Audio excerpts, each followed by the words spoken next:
Yo, what up? I'm back at you. It's me again, Mike Cardi. We about to get. Woo! Yo, what up? What up? I'm back at you. Yes, I'm about to get right on it today on Queen Sugar Season 3, Episode 2.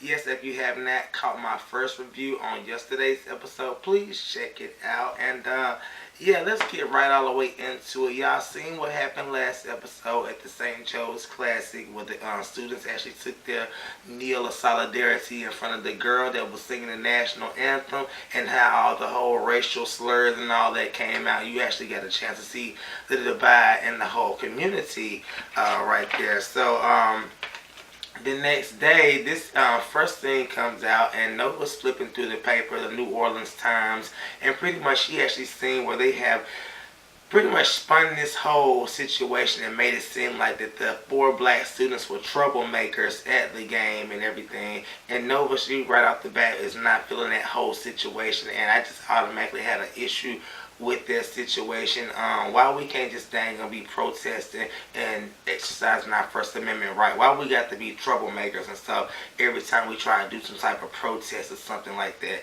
That's some fuckboy shit, and y'all media people know what the hell y'all be doing, spinning these motherfucking stories and shit like that, okay? That's my rant. So boom, we get right on to the dang on next thing. We got Vi. She's at the store, at this grocery store where she's trying to pretty much get her pie, and she actually had like a sample table in there before they had in the back, and so the manager slash owner is trying to get her to have her own full-on display and stuff. So Vi's flattered. She's like, okay, this thing is starting to come into fruition, my whole dream and everything. And she actually has this vision in her mind because he's physically showing her this dang on display of where her pies are going to be sitting and all that. So you know, he told her that she needs to double her order by the end of the week. So she's like, okay, yeah, I can do it. So she's about to scrap and get this whole order together because she's excited because this is her new business and all that. So she's ready to take her side hustle to the next level. So she's about to figure out how she's going to go about getting these pies baked and everything. So boom, we move right along. At the High Yellow, you got Remy. He's sitting around with a lot of the men in the community and stuff, and they kind of just talking, shooting the breeze and everything. Pretty much Charlie rolls in, and this whole meeting is where all the black farmers and stuff, they're kind of sitting right there in the High Yellow. I didn't really take note of that right off the bat, but then as Charlie got to talking, it was a celebration because she's pretty much was able to keep them with their deal that she had originally said to the black farmers that she was going to be able to do. So they all are deciding to go back with Queen Sugar, not knowing that she has decided to deal with the Landrys and stuff. They just know that they're able to keep the deal and everything. Everything's going to be going afloat. And so the whole time, Remy is side-eyeing her ass and everything. So after her whole little speech, and she tells them they can go eat on her and everything, Remy is pretty much like, you know, you up here pretty much deceiving the people and you tricking the people, and at the same time, you getting your hands dirty by getting in with the damn Landrys and stuff. So, you know, you just need to be damn careful with this situation. And Charlie's kind of like, you know, I did do this move for the people, because otherwise the Landrys is going to be charging them an arm and a damn leg. So I was able to work out a deal with them, so they was able to get some cheaper dang on deals and stuff like we had originally planned. Don't worry about this. I got a plan. It may not be in line with what we had originally discussed, but I'm going to work this motherfucker. So, you know, Remy, he ain't feeling it, so he leaves or whatever. Like I say, you know, Remy, you know, set your emotions to the dang on side. Let the lady do what the hell she gotta do. She been orchestrating this whole thing. It's been working out all this long or whatever, whenever you was doubting her or supporting her. So like I said, you got to know she got some up her damn sleeve. Damn, dude. You know what I'm saying? Have a little faith if you trying to dang on kick it with her. But I get it though. You feel like that she is sellout. So I get both sides in this. Moving right along.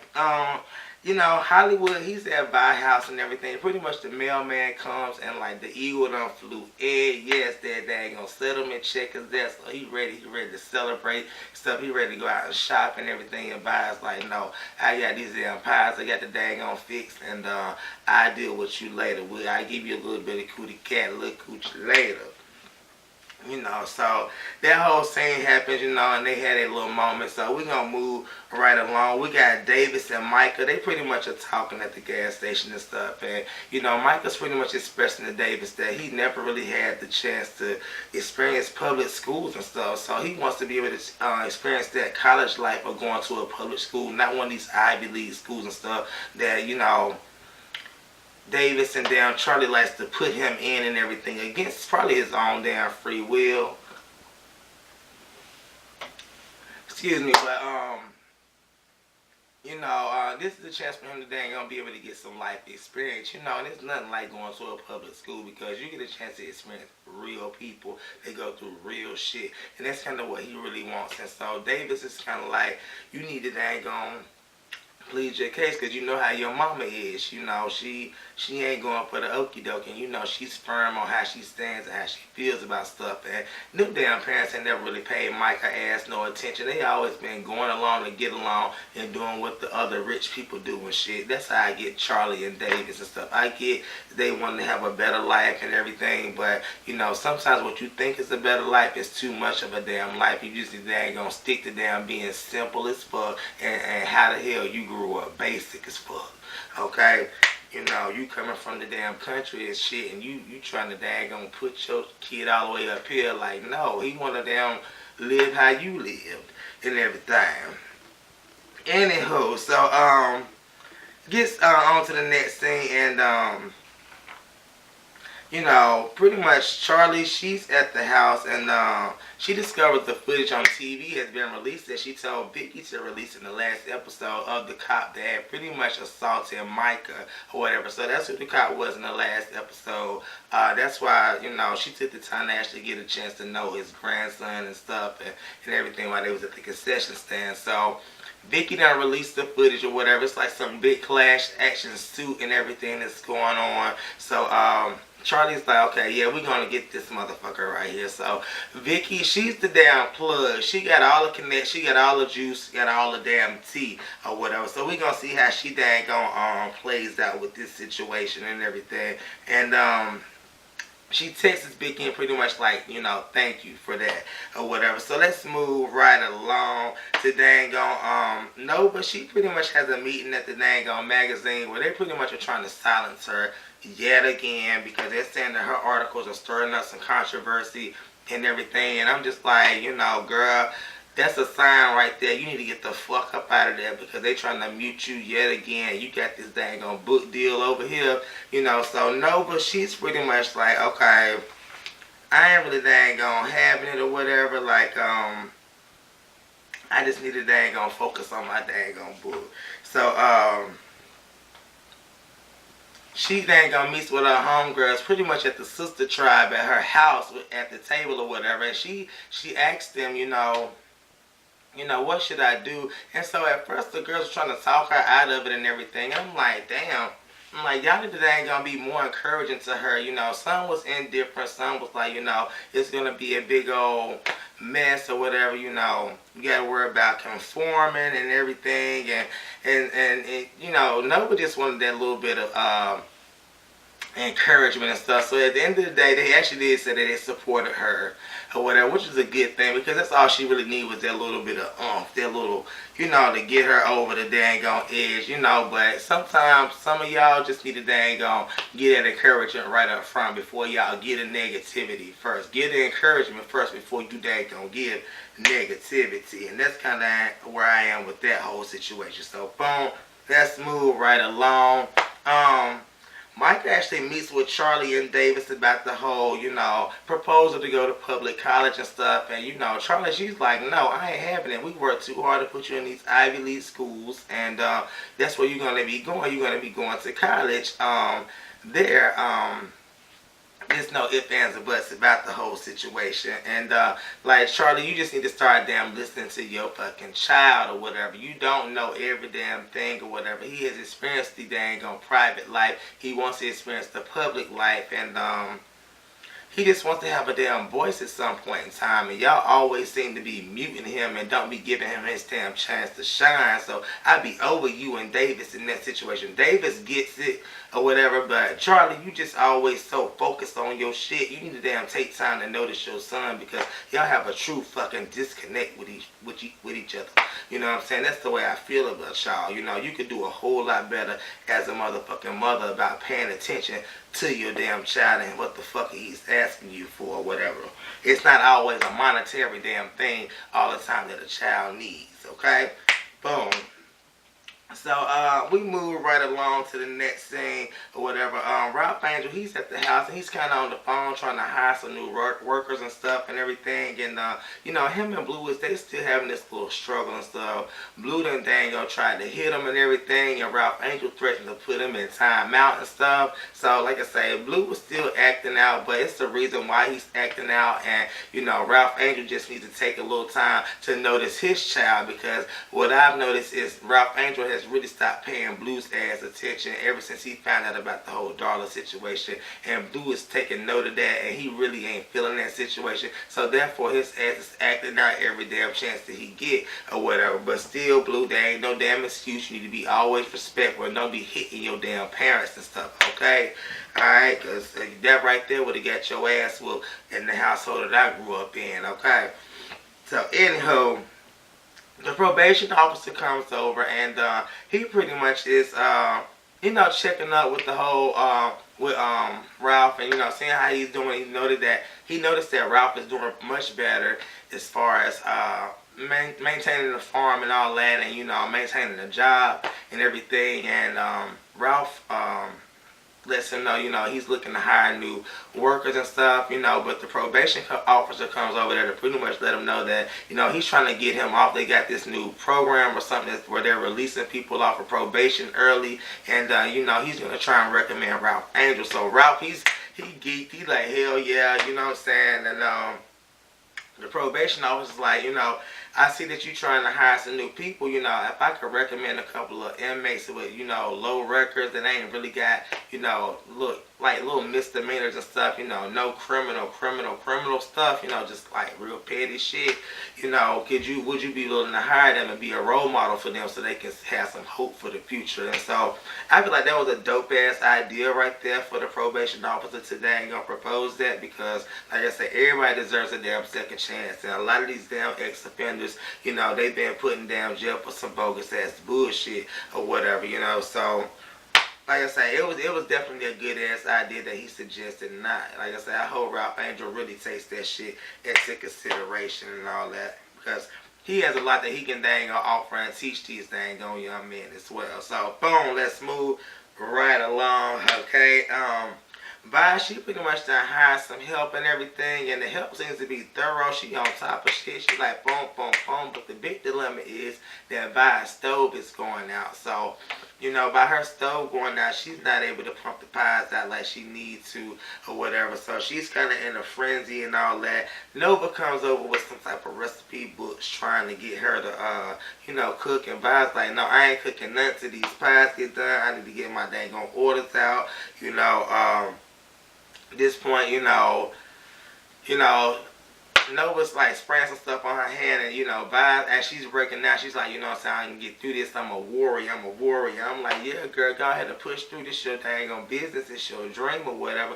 Make that shit pop or whatever. So, you know, dang on, she also encourages Nova that she is dang on go ahead and get her dang on book popping instead of complaining about that company that's always trying to mute her with her shit or whatever. So boom, we move on to the next thing where you got, you know, Charlotte, she meets with Jacob Landry. They're supposed to be meeting at dinner or whatever, but you know, he actually takes her out on the dang on boat dock or whatever, and pretty much giving her the whole back history on his father and stuff. So this is where he's kind of trying to let her in on the family and everything. And you know, Charlie, she's kind of on it, you know, and she's like, okay, why are we here? We supposed to be meeting over there, and you know, what's really going on with this whole dang on meeting. And he's just like, you know what I'm saying, my father always said, you know, when you start a new partnership, you do it by the sea, you do it by the dock. So, you know, that's some type of weird little superstitions or something they got going on. So I don't really know what their whole little family thing is about. But like I said, Charlie just needs to be happy that he's starting to let her in on the family seeds, the little nuggets and stuff. Excuse me, sorry about that. So, boom. Let's move right along. Before we move along, you know what I'm saying, she did pose the question to him, you know, why'd you let me keep the deal with the black farmers? And, you know, he was just like, you know, as a Landry, we like to keep our damn words. So that was a good thing right there that she was able, because that's reestablishing trust with her and the black farmers and stuff. You know what I'm saying? Also, it's establishing the trust between them two. So the more she can gain trust, the more she can get in and do her damn dirty work or whatever. But these damn Landry, they ain't no damn joke or whatever. So let's move along now, okay? So, she's making pies at the High Yellow because her damn oven done broke down at the house or whatever. Mind you, now back at the house, she had the assistant call some old church members and see if she could use their stuff or whatever, but she hadn't gotten no word. So this what led her to go into the High Yellow. And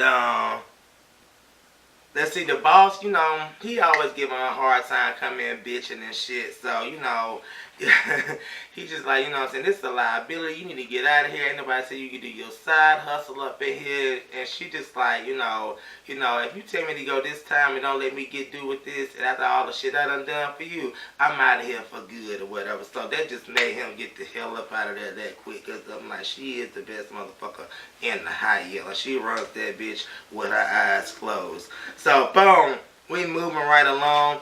Ralph Angel and Hollywood and Blue, they all at the store because Hollywood got money and he ready to burn that shit. It's burning his pockets. And so he out there trying on new outfits and stuff. And I don't know if y'all know this, Hollywood done lost some damn weight. He done lost some weight and he's looking really good this thing season and all that. And so that's what I like about Hollywood. Hollywood is, like I say, he's getting himself right for buy and all that. But in the store, Blue is still acting out, picking up different miscellaneous items and stuff like he's been doing, and Ralph Angel just ain't having it. He pretty much lashes out at Blue or whatever, snatches the shoes from him and everything.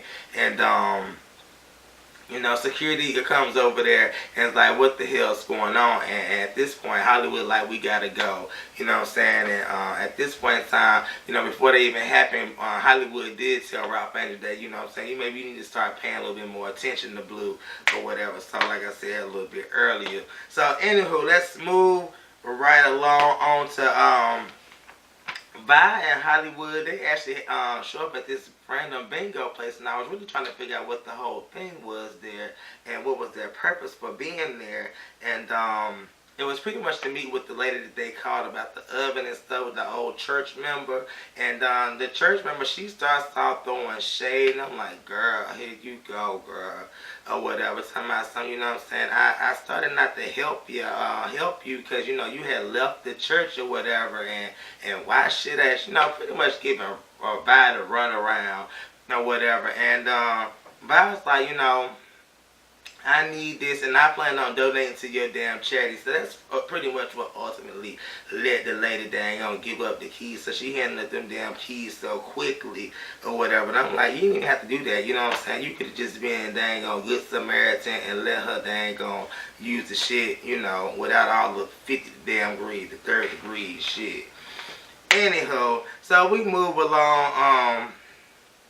Nova, she's at the house and she's pretty much going through all her articles and stuff like that, and she pretty much calls the publishing company as she's reminiscing and stuff, and she's like, you know what I'm saying, I got my next big article and everything. And you know, so that's kind of what happens in that scene. The next scene, dang on, Micah, he's actually looking at the whole footage that's being released on the news that Charlie had some dealings with being released, and, you know, pretty much traumatizing his stuff all over again with the whole police thing, how the police put the gun in his mouth and everything. So, you know, it's just not really doing much for him, and he just done got upset about the whole shit or whatever. So, like I say, Charlie, she needs to be thinking about this when she starts doing these quote unquote calculated moves, because she be bringing damage onto people that she love or whatever. Anywho, let's moving right along. Dang on Ralph and Charlie, they got a dang on bar or whatever, and they pretty much talking about the whole Landry deal and stuff. And Ralph Angel like, you know what I'm saying, throughout the midst of all this, Charlie, please don't change who the hell you are. Always stay true to who the hell you is or whatever, and know where the fuck you come from in this situation. And Charlie's like, don't worry about it, I got it. And so Blue, she asked about Blue or whatever, how he's doing, and you know, pretty much Ralph Angel like, you know what I'm saying, I love Blue, but you know what I'm saying, I don't know how much I can really take with this whole, you know, he's not mine situation or whatever. And so they pretty much told, you know, him and Charlie to, you know, no Darla, no dang on Davis, and no Remy. So that was their little freedom moment where they was like, you know what I'm saying, we free of all types of stress and all that bull. And so Ralph goes out on the dance floor, he just turning it up, living it up and everything. And I'm like, yes, go ahead, do your dang on thing. And then Charlie, she dang on leaves. Well, she gets out there, her battery's dead in her car. She actually needs a damn boost or whatever. So this random guy comes up, offers her a boost or whatever. They pretty much having this little flirtatious moment and stuff, you know. And the guy talks about how he was at Henry's Chicken and it has a good place to eat and everything. Charlie's kind of intrigued, you can kind of tell about the dude. And as they was finishing up with the whole jumping thing and everything, like jump starting the car, you know, the dude walks out, then he doubles back and like, you know what I'm saying, I can't let this time go by without, you know, giving you my number and also my name. I think his damn name was like Pimento or something like that, like pimento cheese. That's what I heard on the screen. Maybe y'all caught the damn name, but whatever, that's his name. We're gonna see how he fits into this damn season right here. So we're gonna move right along to Bye. She finally finished her dang on power order, so she's a little bit happy, but she's also exhausted at the same damn time. So Hollywood is very much so congratulating her and all that, and he just ecstatic about the whole damn situation. So let's see. The next thing right here, you got dang on Davis and Charlie. Davis pretty much asked, like, you know what I'm saying, did you have anything to do with the whole video footage being leaked and all that? And, you know what I'm saying, Charlie's like, you know, we need redemption. We need retribution about this whole situation. You know, he must pay for what he did for our son.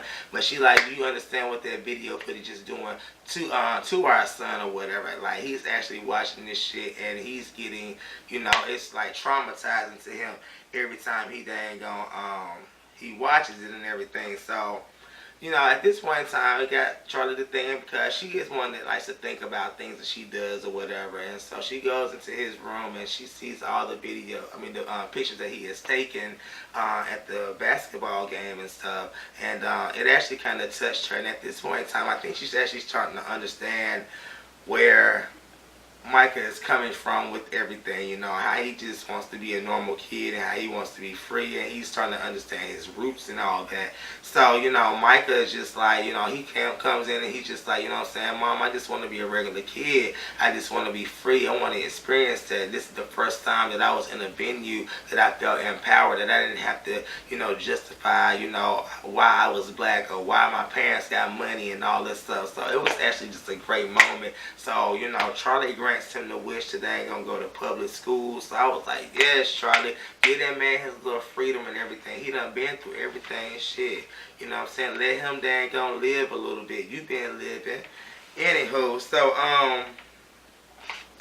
dang on the next thing, Blue and Ralph, they at the house, and pretty much Blue was on timeout. So he comes around the corner and everything, and he just, you know, him and Ralph Angel had this little moment, and at this moment, Ralph, he's looking at Blue, and he's just like, you know what I'm saying, I had been treating him bad. So, you know, they had their little moment washing dishes and stuff. So, the next thing, Vicky and Charlie meet Vicky the plug or whatever, and she pretty much they're talking about the whole video and everything. And then also Vicky talks about how the Landrys are so full in debt and how they got this arsenal of attorneys and stuff. They got their shit airtight. So, you know what I'm saying, Charlie, you just got to be on the lookout. So I don't know who this girl is, but she got the juice.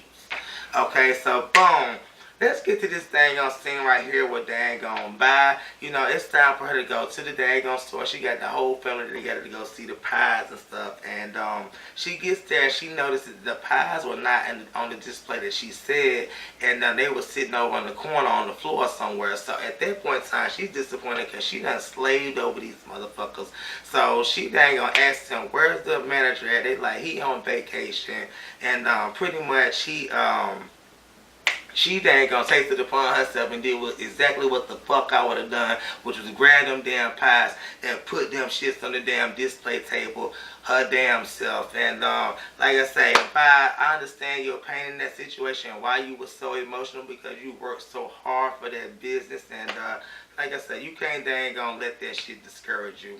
So boom, the next scene, dang on Nova, she pretty much goes into her job and submits that dang on resignation letter. It was the most empowering moment for her. And so that's how the dang on scene ends. So hopefully she's gonna come out with her book pretty soon. Like I say, we're gonna see how this whole season unfolds. This is dang on Mike Cardi on Mike Card TV. Please hit that subscribe button and I love you all. Love you all. Bye.